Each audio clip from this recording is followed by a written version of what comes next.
என்னதான் 1000 மனுஷர்கள் நம்மை தேற்றினாலும் அது கர்த்தர் தேற்றுகிற தேற்றுதலுக்கு அது ஈடாகாது.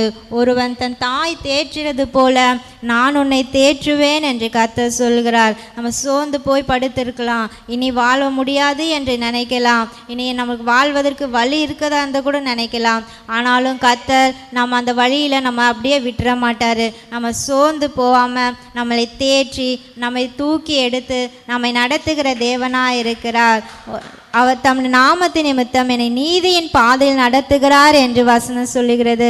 நம்மளுக்கு ஒரு நேரத்தில் வழி, ஆண்டவரே நான் என்ன செய்வேன், எங்கே போவேன்னு கூட யோசிக்கலாம். எனக்கு எதுவுமே செய்ய தெரியல ஆண்டவரேன்னு யோசிக்கும் போது நான் என்ன செய்யணும்னு ஆண்டவர்கிட்ட கேட்கும் போது நம்ம நிச்சயமாக நமக்கு ஒரு வழிகாட்டுகிற தேவனாக இருக்கிற ஆண்டவரே நான் யார்கிட்ட போய் கேட்பேன், என்ன பண்ணுவேன்னு சொல்லி நம்ம யோசிக்கலாம்.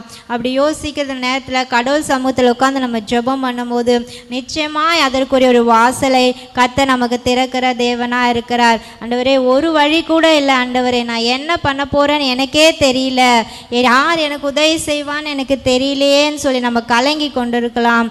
ஆனாலும் கர்த்தர் நம்மை நடத்துகிற தேவனா இருக்கிறார். நீதியின் பாதை, நம்ம எந்த பாதையில நடத்தணும்னு கர்த்தரை தெரியும். அவர்கிட்ட நாம் ஒப்பு கொடுக்கும் பொழுது நிச்சயமாய் கர்த்தர் நம்மை நடத்துகிற தேவனா